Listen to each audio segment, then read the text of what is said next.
पूजनीय संत समाज, सम्माननीय सज्जनों एवं देवियों, आज हम गोस्वामी तुलसीदास जी के एक मार्मिक पद के आधार पर हम कुछ चर्चा करना चाहेंगे। गोस्वामी जी कहते हैं, कबहु कहौं यह रहनि रहौंगो, श्री रघुनाथ कृपालु कृपाते, श्री रघुनाथ कृपालु कृपाते, संत स्वभाव गहौंगो, कबहु कहौं यह रहनि रहौंगो। जथा लाभे संतोष सदा, काहू सो कछु न चाहूँगो। जथा लाभे संतोष सदा, काहू सो कछु न चाहूँगो। परहित निरते निरंतर मन क्रम, बचन नेम निबहौंगो। कबहु कहौं यह रहनि रहौंगो। श्री रघुनाथ कृपालु कृपाते, संत स्वभाव गहौंगो।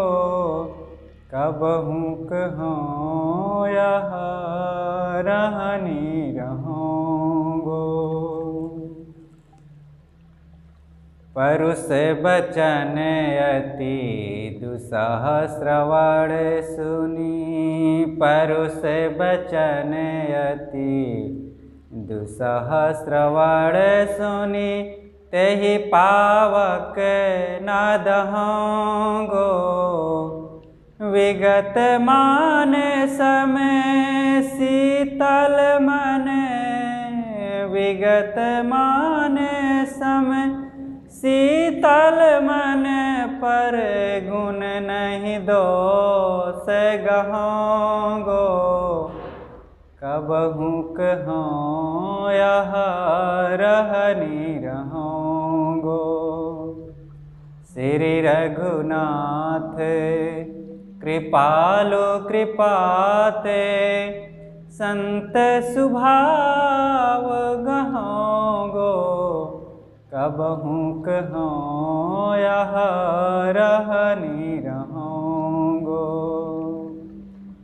परिहरि देह जनित चिंता, दुख सुख समय बुद्धि सहौंगो। परिहरि देह जनित चिंता, दुख सुख सम बुद्धि सहौंगो। तुलसीदास प्रभु यही पथ रही, अविचल हरि भक्ति लहौंगो। कबहु कहौं यह रहनि रहौंगो। श्री रघुनाथ कृपालु कृपाते, संत स्वभाव गहौंगो। कबहु कहौं यह रहनि रहौंगो। कबहु कहौं यह रहनि रहौंगो। गोस्वामी जी इस पद में एक साधक की रहनी कैसी होनी चाहिए, इस पर विस्तृत चर्चा करते हैं। जब वे अंतर्मुख होते हैं और साधना की बात कहते हैं, महान कवि तो थे ही और साधक थे, और उस नगरी में जहाँ पर अनेक संत और फिर सद्गुरु कबीर की नगरी यहाँ पर सद्गुरु कबीर की पहले से गूंज थी और उनकी अंतर्मुखता, ज्ञान, वैराग्य, शांति, साधना की जो ध्वनि वहाँ गूंज रही थी, उसका भी प्रभाव था। और फिर एक संत थे गोस्वामी जी भी। तो जब वे अंतर्मुख होते हैं, शांति की बात, कल्याण की बात और पूर्ण जब कल्याण की दशा में ठहरते हैं तो बहुत साफ बातें कहते हैं। इसमें कहते हैं, मैं भला कब उस रहनी को प्राप्त करूंगा। कौन सी रहनी? जिस रहनी को प्राप्त करके मन पूर्ण स्वस्थ हो जाए, संसार का सारा दुख भूल जाए, इच्छाएं कामनाएं समाप्त हो जाए और मन अनासक्त हो करके आत्मलीन हो जाए। ऐसी रहनी दुर्लभ होती है। चीज़ों को पा जाना, घर धन को पा जाना, रुपए पैसे पा जाना, बाल बच्चे पा जाना, मान सम्मान पद प्रतिष्ठा पा जाना, तो बड़ा सरल है और बहुत लोग सब प्राप्त किए हैं। लेकिन इस रहनी के बिना सब दुखी हैं, सब मन से जल रहे हैं और सब अशांत हैं। तो गोस्वामी जी यही कहते हैं कि मुझे यह रहनी मिलना चाहिए। तो कैसे मिले? वे कहते हैं, वे राम उपासक हैं, सगुण उपासक हैं। तो अपनी सगुणता की बात कहते हैं। तो हम सब भी सगुण उपासक हैं। वे श्री राम की उपासना करते हैं, जो राम आज शरीर से नहीं है, लेकिन हम सब लोग उस सगुण भगवान की उपासना करते हैं जो बोध, रहनी, ज्ञान, ध्यान, शांति, साधना से पूर्ण ठोस हैं और वर्तमान में हैं, वो सद्गुरु हैं। ऐसे आत्मलीन सच्चे संत जब मिल जाते हैं तब तो वे और हमें एक एक चीज़ बताते हैं, हमारी कमियों को बता करके उसको निकालने के लिए प्रेरित करते हैं और दया, क्षमा, शांति, सद्गुण, धैर्य और अंतर्मुखता, जड़ चेतन का निर्णय स्वरूप बोध की बातें बता करके हमें और मजबूत बनाते हैं। तो ये जो महाराज श्री राम की उपासना और सद्गुरु की उपासना, दोनों में यही अंतर है। एक में अपनी तरफ से भावना उत्पन्न करके और कल्पना करके उनको इष्ट मान करके श्रद्धा रखी जाती है और फिर अपनी ही मन की भावनाओं को हम अंतर्मुख करके और साधना करते हैं। और एक में गुरु संतों की श्रद्धा भक्ति करके उनके सामने नतमस्तक होकर उनके ज्ञान विचार का ज्वलंत ताज़ा सत्संग के माध्यम से श्रवण करके फिर उससे हम लाभ लेते हैं। तो जो सच्चे संत सामने बैठ करके हमारे स्वभाव को, हमारी आवश्यकता को पहचान करके जब वे उपदेश देते हैं तब ये और ज़्यादा कारगर होता है और साधक के लिए कल्याणकारी होता है। तो यहाँ पर गोस्वामी जी कहते हैं कि उन श्री रघुनाथ के कृपा से मैं संत की रहनी को कब प्राप्त करूँगा। श्री रघुनाथ यहाँ सद्गुरु को हम माने कि ऐसे बोधदाता, कल्याणदाता, सच्चे आत्मलीन सद्गुरु कब हम पर वो रहनी बरसाएंगे, वो कृपा करेंगे, अपने विचार ज्ञान अमृत हमें को दे करके कब हमें हमारे अपने आप में स्थित कराएंगे। जथा लाभ संतोष सदा काहू सो कछु न चाहोंगो। यहाँ पर एक संत की रहनी और अब प्रकट करते हैं, एक एक सद्गुणों को अब बताते हैं कि सद्गुरु की कृपा से साधक में कौन कौन सी रहनी आनी चाहिए। कहते हैं कि जथा लाभ, जथा लाभ गोस्वामी जी बड़े सरल शब्दों का प्रयोग करते हैं। यथा लाभ, यथा लाभ का मतलब जो प्राप्त है, जो जितना हमारे पास है, धन, रुपए, घर, परिवार, सुविधाएं, चीज़ें और जो कुछ हमारे पास है भौतिक रूप में, तो जितना है उसमें हम संतुष्ट रहें और इच्छाएं बढ़ा करके, लोभ लालच बढ़ा करके कोई फायदा तो नहीं होगा। जी जलेगा, असंतोष मन में बढ़ेगा अशांति आएगी। तो गोस्वामी जी कहते हैं कि जो कुछ है मेरे पास उसी में मैं संतुष्ट रहूं। यथालाभ जितना है उतने में मैं संतुष्ट रहूं और किसी से कुछ ना चाहूं। यथालाभ संतोष सदा, काहू सो कछु न चाहूँगो। मैं किसी से कुछ ना चाहूँ, अपनी इच्छाओं कामनाओं को शांत करूँ और स्वस्थ रहूँ और अपने मन को कहीं मैं भटकाऊँ नहीं। परहित निरत निरंतर मन क्रम वचन नेम निभाऊंगो। आगे आप कहते हैं परहित, मैं दूसरों की भलाई में सदा लगा रहूं। जो कुछ है उतने में तो संतुष्ट रहूं ही और किसी से कुछ ना चाहूं। हमारे आसपास कितने धनी लोग हैं और कितने संपन्न सुविधा वाले घर मकान दुकान परिवार और विद्या बुद्धि चीज़ें से संपन्न लोग हैं, अच्छी बात है। लेकिन मैं किसी से ये सब की चाहना ना करूं। ये सब चाहने से क्या हो जाएगा? ये मुझे मिल भी जाए तो इन चीज़ों में कितना दम है, ये कितने दिन मेरे पास रहेंगे। इसलिए मैं इन सब चीज़ों की अपेक्षा किसी से ना रखूं। जो बन सके परहित करूं, दूसरे की भलाई करूं, दूसरे के दुख दर्द में मैं काम आऊं, किसी के मन की पीड़ा को मैं मिटा सकूं। ऐसा मेरा मन कहता है कि निरत निरंतर सब समय दूसरों की भलाई में मैं लगा रहूं और मन से वाणी से कर्मों से इस नियम को मैं निभाऊं। मन से मैं किसी के लिए बुरा ना सोचूं, सदैव सबकी शुभ कामना करूं, सब आगे बढ़ें, सब सुखी रहें। सर्वे भवन्तु सुखिनः, सर्वे सन्तु निरामयः, सर्वे भद्राणि पश्यन्तु मा कश्चित् दुख भाग भवेत्। सबका कल्याण हो, सब सुखी बने, सबको सब सुविधाएं मिले और कोई यहाँ दुखी ना रहे। इस प्रकार से मैं सबकी कल्याण कामना करूं और किसी से कुछ ना चाहूं, सदैव दूसरों की भलाई करूं। मन वचन और कर्मों से, तो मन से ऐसा चाहूं, वाणी से भी सदैव जो बन सके दूसरों के सामने मीठा बोलूं।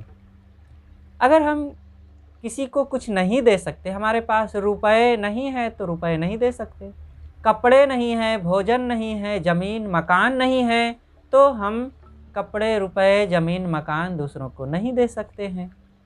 लेकिन अगर हम गूंगे नहीं हैं तो मीठी वाणी तो दे सकते हैं।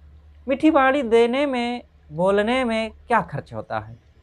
लेकिन कितने लोग कंजूस हो गए हैं, कितने अनुदार हो जाते हैं कि जिसमें कुछ खर्चा नहीं, बल्कि अपने मन को शांति मिलती है, सुंदर व्यवहार होता है, दूसरों को भी प्रसन्नता मिलती है और सुयश भी बढ़ता है। फिर भी लोग मीठी वाणी बोलने में कोताही करते हैं, कंजूसी करते हैं, मीठा नहीं बोल पाते हैं। तो हम मीठा बोलें, दूसरों के सामने वाणी से हम सदैव सेवा कर सकें, और कुछ ना हो तो कम से कम हम मीठा बोल करके सेवा करें। यह भी एक बहुत बड़ी सेवा है।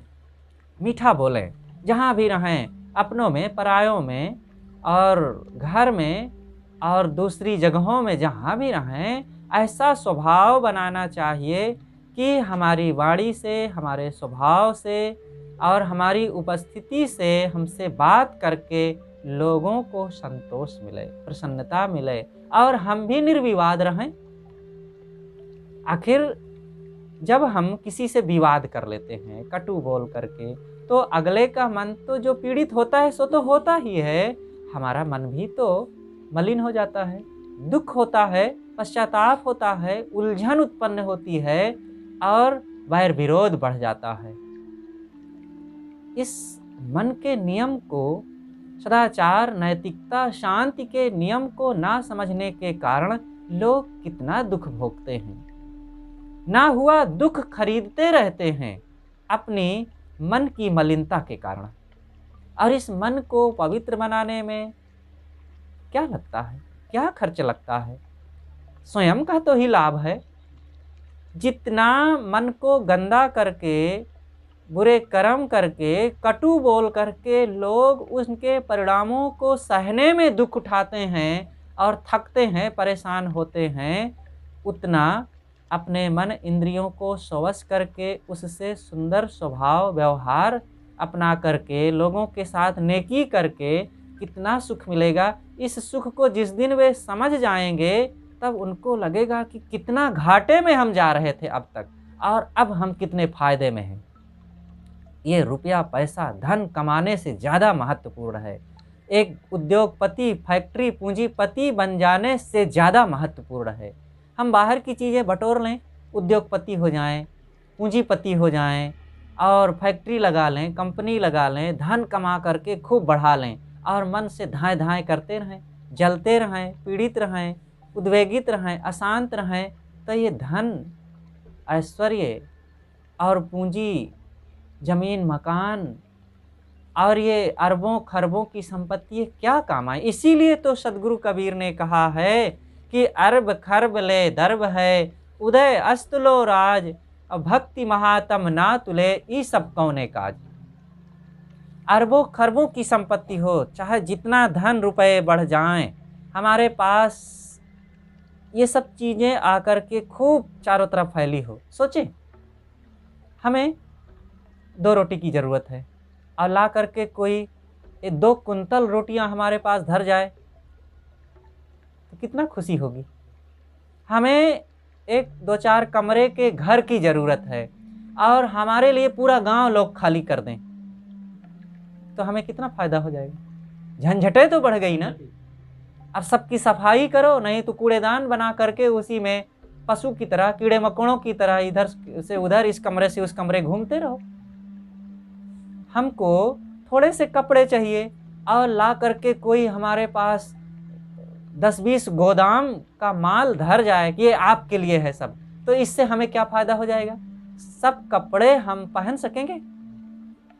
तो ये जो चीज़ों की ख्वाहिश हमारे मन में भरी हुई है कि ये मिले वो मिले और इतना बढ़ जाए, हम इतने धनी हो जाएं, तो ये केवल मन की तृष्णा है, दूसरों में रोब गांठने की भावना कि मेरे ये है, मेरे वो है।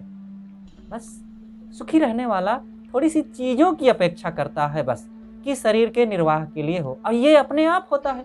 खाने के लिए मिल जाएगा, पहनने के लिए मिल जाएगा, रहने के लिए मिल जाएगा। ये क्यों हम मन की फितूरेबाजी में भटक रहे हैं? ये केवल मन की चालबाजी है, मन का भटकाव है।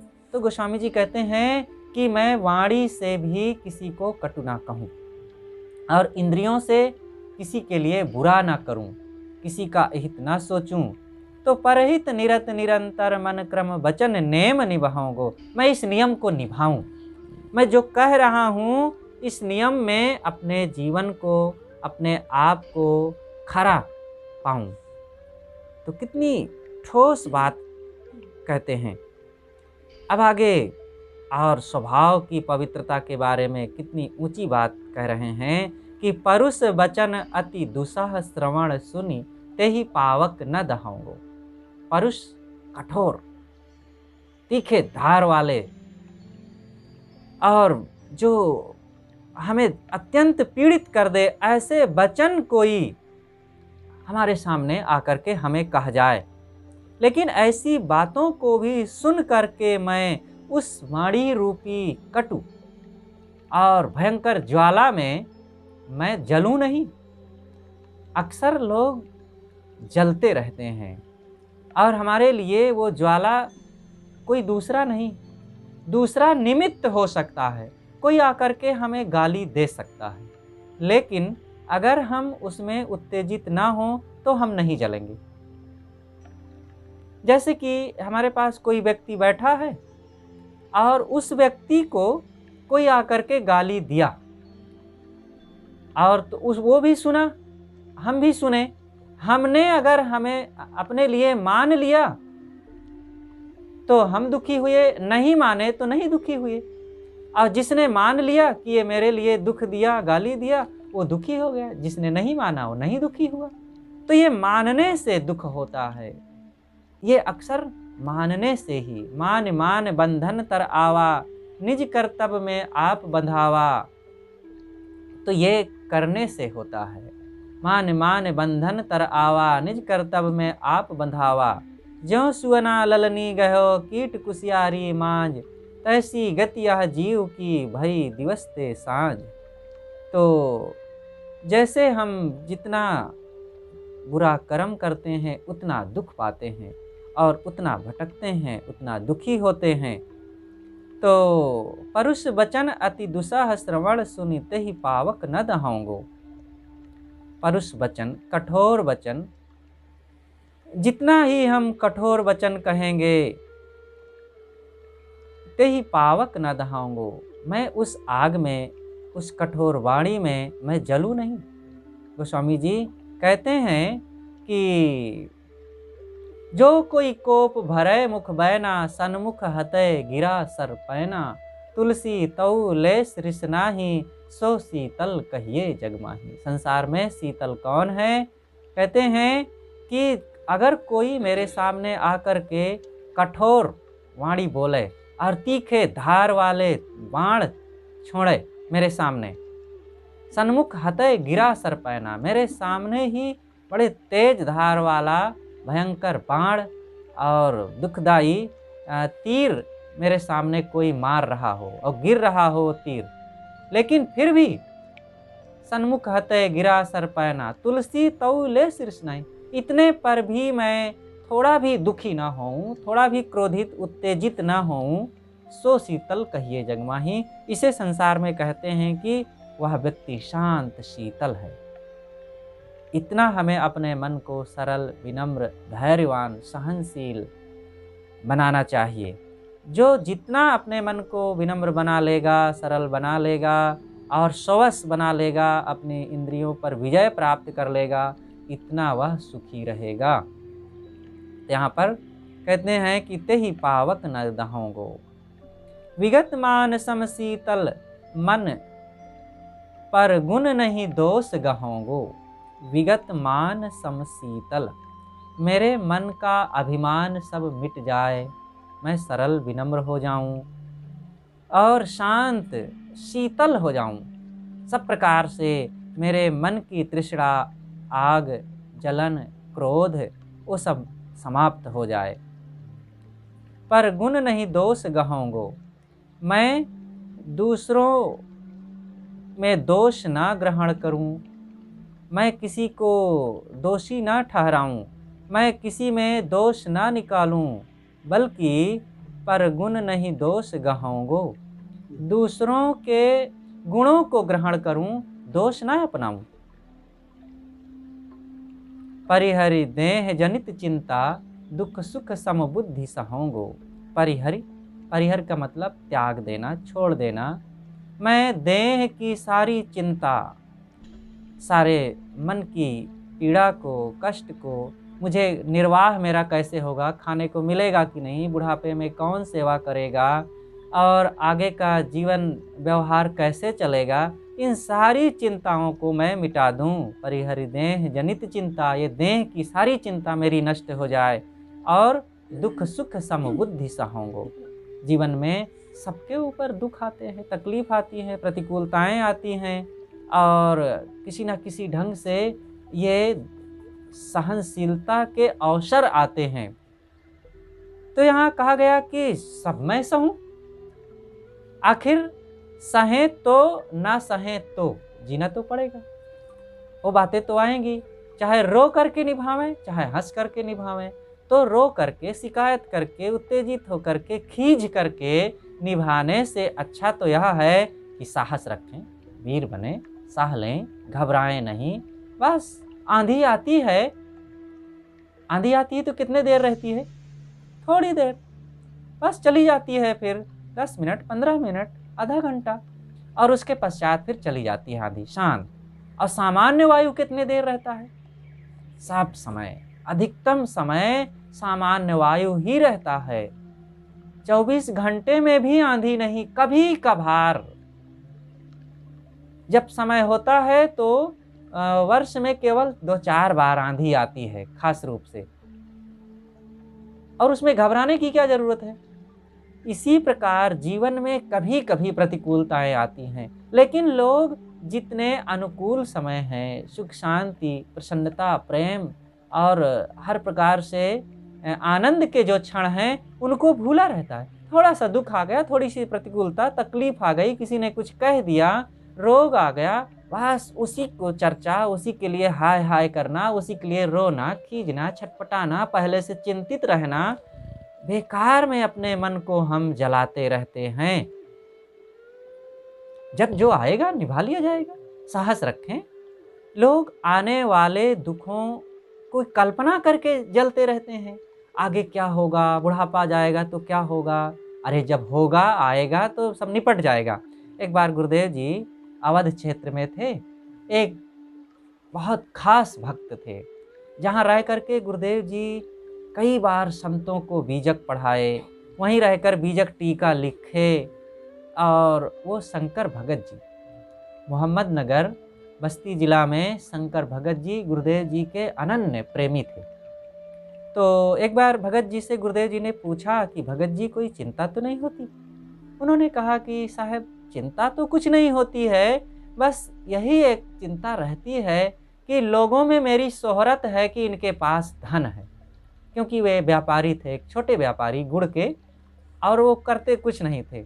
लोग समय पर आवें, गुड़ दे जाएं और रख जाएं और ये पैसा दे दें, और समय जब आवे तो तौल करके ले जाएं और ये पैसा ले लें। बस बैठे बैठे का उनका व्यापार था, और छोटा सा व्यापार। तो उन्होंने कहा कि लोगों में, गांव में, आसपास में शोहरत है कि इनके पास पैसा ज़्यादा है, तो ऐसा लगता है कि कभी चोर न आ जाएं, नहीं तो सब लूट ले जाएं और मुझे बहुत पीटें। तो गुरुदेव जी ने कहा कि ये चिंता कितने दिन से आपको परेशान कर रही है। तो कहें वो कोई 20-25 साल से मैं परेशान हूँ और ऐसी चिंता बनी रहती है। गुरुदेव जी ने कहा कि 25 साल हो गए, आज तक चोर आए? कहे नहीं, चोर तो नहीं आए। कहें चोर तो नहीं आए, लेकिन आप इस कल्पना से रोज चोरों द्वारा पीटे जा रहे हैं। तो कहें जब चोर आएंगे, जिस दिन आएंगे, जिस क्षण आएंगे, तो ज़्यादा से ज़्यादा 15 मिनट, आधा घंटा में काम करके चले जाएंगे। तो उसी समय जब पीटना होगा तो पीट लेंगे। अब पहले से आप आज 25 साल से अपने को क्यों पिटवा रहे हैं? और छोड़िए इस मन की कल्पना को। और हो सकता है कि चोर कभी आवे ही ना आपके घर। और बढ़िया से समझा दिए तो बहुत पकड़ वाले थे, और कहा ठीक साहब, अब चिंता नहीं करूँगा, समझ गए। और बहुत मजबूत मन वाले थे, और फिर कभी चिंता नहीं की। उसके पश्चात वे करीब 20 साल तक जीवित रहे। और फिर गुरुदेव जी ने 10 साल बाद फिर पूछा कि भगत जी अब कोई चिंता? काफ़ी वृद्ध हो गए थे। अब कोई चिंता? क्या नहीं साहब, कोई चिंता नहीं। और फिर ऐसा संयोग कि अपने बुढ़ापे में अंतिम में वे इलाहाबाद आए, और इलाहाबाद में ही उनका शरीर छूटा संतों की सेवा में रह करके। और फिर शरीर छूट गया, ले जाकर गंगा में डाल दिए, काम खत्म। बहुत अच्छे थे और आश्रम की बहुत सेवा करते थे। जब आश्रम की शुरुआत हुई इलाहाबाद की, तो शंकर भगत जी समय समय से गेहूँ, चना, चावल, जौ, गुड़ और चीनी और कई चीज़ें वो जो बोरी बोरी देते रहते थे। एक बार गुरुदेव जी उन्हीं के गांव से करीब 36 बोरी सामान लेकर के आए। कबीर दर्शन लिख रहे थे, तो इसलिए गुरुदेव जी वहाँ नहीं रुक पाते थे कि आश्रम में, कि मैं रहूँगा तो संत रहेंगे, भक्त भी आएंगे, और खाने के लिए है नहीं, अब संत क्या खाएंगे, तो इसलिए भ्रमण ज़्यादा करते रहते थे। लेकिन उस समय फिर भगत जी ने कहा कि साहब इस कारण से लिख नहीं पा रहे हैं कबीर दर्शन और बाहर ज़्यादा रहते हैं, तो उन्होंने खूब व्यवस्था किया और दिया। जब दिए तब गुरुदेव जी लेकर के आए और कहे कि अब संतों से कहे कि अब मैं रुकूंगा, अब कबीर दर्शन लिखूंगा, अब रहो सब लोग, खूब सत्संग होगा। और फिर गुरुदेव जी बैठ करके वहाँ कबीर दर्शन लिखे। ये तो चर्चा याद आई गुरुदेव जी की उन बातों की, जब शुरुआत में आश्रम में काफ़ी कमी रहती थी, धन का अभाव रहता था, लेकिन फिर भी गुरुदेव मस्त रहते थे, निश्चिंत रहते थे। तो ये चिंता व्यक्ति को परेशान करती रहती है। एक बार गुरुदेव से एक बस की यात्रा में एक मियाँ जी ने पूछा था, महाराज कोई चिंता आपको होती है? गुरुदेव जी ने कहा, नहीं मुझे कोई चिंता नहीं। कहा, आश्चर्य, आपको कोई चिंता नहीं, आश्चर्य लगता है। संसार में तो सब जिसको देखो वही चिंता में जल रहा है। तो ये वास्तव में जो साधना करे, जो काम करे, जो मन को पहचाने अपने और अपनी दशा में ठहरे, वो चिंता, भय, लोभ, मोह, क्रोध, आसक्ति को मिटा पाएगा। नहीं तो चीज़ें बढ़ती जाएंगी, धन बढ़ता जाएगा, बाहर का दिखावा ठाट बाट बढ़ता जाएगा और मन जलता जाएगा। तो गोस्वामी जी कहते हैं कि देह की सारी चिंता को मैं मिटा दूं और दुख सुख को शांत होकर संबुद्धि होकर के सहूं, घबराऊं नहीं। जो है सो है, घबराने से कोई चीज मिट थोड़े जाएगा। अंतिम में कहते हैं कि हे प्रभु, हे गुरुदेव, हे मेरे मालिक, मैं ऐसी रहनी में रह करके अपने जीवन को अविचलित होकर के, ना घबरा करके आपकी भक्ति करते हुए मैं बिता दूं। ये एक साधक की यही मांग है कि मैं ऐसी रहनी में रहूं और निरंतर मेरे जीवन में भक्ति भाव बना रहे, सद्गुरु के प्रति श्रद्धा बनी रहे और मेरे हृदय में काम, क्रोध, लोभ, मोह आकर के मुझे कभी भी प्रभावित ना कर सकें, मुझे आंदोलित ना कर सकें और मैं आत्म शांति का काम, आत्मलीनता का काम करता रहूं और सब समय स्थिरता पूर्वक शांति मेरे मन में, गहरी शांति बनी रहे। ये कितनी ऊंची चीज़ है। इस बात को जब साधना किया जाए और निर्मल बोधवान कल्याण प्राप्त संतों की संगत किया जाए, उनसे चर्चा किया जाए, तब ये बातें समझ में आती है। नहीं तो ये मन दुनिया की चीज़ों के लिए बड़ा लालसा रखता है, रात दिन वही सोचता है।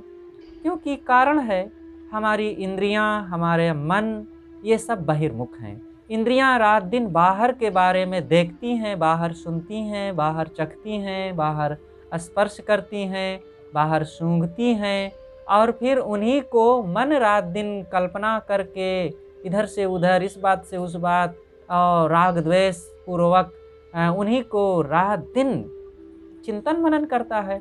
तो जो देखे सुने खाए पिए भोगे जानेंगे, उसी में तो रात दिन मन खोया रहेगा और फिर उसी को रात दिन सोचेंगे तो स्वरूप के बारे में कब सोचेंगे फिर?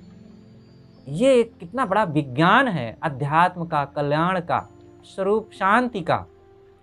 तो इस विज्ञान को जब समझा जाए कि इंद्रियों की जो बाहर से पकड़ है वह तो किसी ना किसी ढंग से व्यवहार करना पड़ेगा, लेकिन उस जो आसक्ति पूर्वक पकड़ होती है वो दुखदाई होती है। वो हमारे मन में सोचने का विषय बनता है। जैसे कि हम राग पूर्वक कोई चीज़ को देखें, मोह पूर्वक खाए, आसक्ति पूर्वक छुए, तो वो हमारे अशांति का, मोह का कारण बनेगा। अब रास्ते में चल रहे हैं, कहीं टट्टी पड़ी है, कहीं कोई गंदगी पड़ी है, कहीं कुत्ता पड़ा है, इसके बारे वो भी तो देखते हैं, लेकिन इसके बारे में कितना हम सोचते हैं? ये तो नहीं सोचते। लेकिन हाँ, कहीं कोई सुंदर रूप वाला दिख गया, कहीं किसी ने कुछ कटु कह दिया या किसी ने बड़ा प्यार हमसे कर लिया, मोह हो गया उसी से, अब बस उसके बारे में सोचते हैं।